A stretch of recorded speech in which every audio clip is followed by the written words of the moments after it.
I take you all part. Me no wanna play it. Come in, I want be nothing but somebody great. Me a try long time, still I'm in the wait. Got no years past, 2020 wanna make it. Onto the creative process now. How do you unlock your creativity, and what exactly is your creative process? Um, for me, I struggle with sometimes, like if I have a video to edit, if when I see the footage and it'll come to my head one time, I'm down for a few hours before I can start the edit because my brain is just like, yeah, I have nothing for you. You can't do this until we figure this out. What is your process? How on days where you're not feeling creative, how do you work through it? Things like that. I like what you said. I like you said about like the days where you don't feel creative.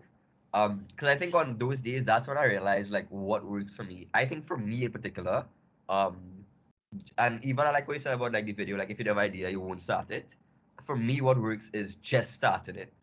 Yeah. Especially like, and I learned that from like having deadlines. Like when I have to do something for like a client, and it's like you have to do this. Let's say you have to do it by Sunday, and you ain't feel nothing for the whole week, and you just start something. A lot of times, just starting brings in the creativity. For me, like if I'm working on a video, I don't try to think about what I have in plan for the video, whatever it comes out to be. Like of course you have a plan, you shoot particular shots, but at the end of the day, once I sit down, I just gonna start edit, and whatever happens at the end, even if the once I'm pleased with it, that's what matters. So I think for everyone, the most important thing is just starting it and just getting it done. And and a lot of people have this misconception of, and this is all my opinion, by the way, a misconception of like waiting for creativity to hit you or like inspiration to hit you. And I don't think that ever happens. I think it's just a matter of like starting and like forcing that creativity and forcing that start. That's funny because this is quote. I had to go and look it up because I always remember it. It's from this guy. I don't know who he is. I think he's a writer or something. He says you can't wait for inspiration. You have to chase after it with a club. So that's very it's very true because you just have to start. Oh, I talk about Michael Keaton. You had to just had to start. You just had to start shooting it and stop overthinking it because we as creatives we start getting our head a lot and we thinking, oh, this is good, this makes sense, that kind of thing. You're trying to fine tune the end product before you even start it now. You're not trying to fine tune it in your head, but you need to get the dough together and then figure out what you're going to do after it now. So yeah, but that's the two main important things. Just starting, just put one foot in front of the other, and you'll realize that you start to find some momentum and you start to work forward. Because and then there's this next guy who said, if you're trying to swing from one end of the jungle to from one end to the jungle to the other, you have to swing from one vine, right? And like he's like, you swing from one vine, and the only way to change direction, that's what he said. The only way to change direction is if you start going in a direction. That's when the only time you can figure out, well, do I want to go a little bit more left or a little bit more right? But you need to start going in a direction before you can switch, before you can start to fine tune now. This makes complete sense to me. It's just that's just physics, that's science now. So and then the next part is like you have to be comfortable with what you're doing. At the end of the day, if you satisfy what you're doing, you're saying, I put my best foot forward here. It might not have panned out the way I wanted it to pan out. It may look like crap, but I still did my best. This is the best I could have come up with at this point in time, given the circumstances, and I am happy about that. Whoever on the other side of this wants to give me crap about it, that's sorry to them. It's very hard to get into that mental space to her because creatives live in this spectrum of complete narcissists and then crippling self-doubt, always doubting what we're doing. But then when we're doing something good, we are the hottest thing out now. So we live on that opposite end. Is weird that we live on that spectrum. And then so once you put something out, you have to put yourself in the mindset of this is the best thing ever. Just close your mind off to everything else. This is the best thing ever. Let's do something else now. Because if you live in that self-doubt part, it's just gonna keep spiraling and circling around yourself. And it's very hard to break out of that. Um, Christy, I kind of interested in the carnival side of it. Like, does that Yeah. happen? You'll have like a time. There's a time you'll have a. I don't want to say an off period, but you'll have a low season and a high season. Is that fair to say? So how do you deal with, I Um, guess, coming closer to carnival and thing? First of all, I need peace and quiet to kind of be to get back into my head to do things. I have a baby. She's like 1. So I usually go to sleep with her and get up probably 2 o'clock in the morning. And I just have to center myself because um I have a very overactive mind. So I just need to quiet my mind and try to let out the thoughts. But if during the day I have a thought, like a creative something, like whether bathing or cooking or doing normal house things, or even teaching, I would take a little notebook and write down the idea, and I would revisit it in the quiet moments in the morning. For carnival, but that is if I'm dealing with a project, I want to do a particular project. In terms of getting into character for performance, that is completely different. Um, Especially for the type of performance I do, I'm a job Malassi. The particular company I in always used to throw a little bit of punching. We make a circle, we throw a bit of punching in the middle and light it.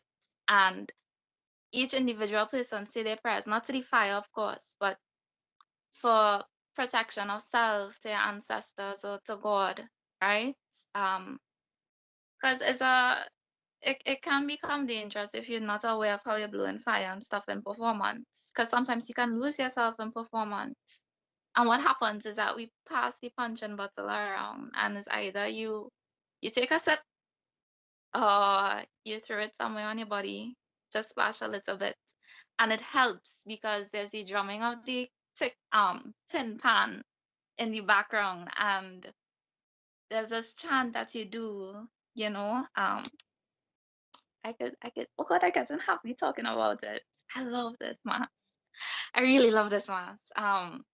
So in the background, you can hear yourself going, got him way, bam, stucky somewhere.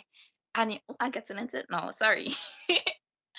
But it helps. It helps you get into your character. It helps you unmask yourself and release yourself. Because after that, what happens is that the drumming of the tin pan, it gets louder and louder, and you share a bucket of paints because we're job molasses, so we usually tend to use black paints. So you're sharing a bucket of paints with your team members, and they're your family. So you're sharing the energy with each other, that hyped energy, that loving energy, that energy and mass and character. And it helps put you into your character because you're putting on paint together and on each other. And I think it's lovely. It's it's a bond that you share. But if you're doing it alone, so for example, sometimes you have to do it alone. For me, it's trying to remember those times. While I'm getting into character and chanting to myself a bit. I'm pumping up myself. Right now I'm jumping on the bed a little bit. But pumping up yourself to get into the character and go and do it. Because for me, I'm not sure if all performers like this, but the mask is an extension of myself. So when I do it, I'm coming home to myself and I welcome myself. That's Yeah, that's amazing. Yeah, that sounds like real vibes. Wow. Right. it This is. is this is I how feel we're it. such a Hmm. culturally rich nation, Facts. and we we have people that don't get to do this for the rest of their life, kind of thing. It's Like, crazy. Yeah. So personal experience story. I remember doing this video probably about 2019 Carnival, and to me it was the best video I ever did at that point in time. Like I was watching it over in Premiere and I was vibes into the music. It was a fed video. I was mm-hmm. vibes into the music, thinking, I was real happy. It's like, yeah, this is the best week I ever did. Sent it back to the client. Client's like, nah, I don't like the start over.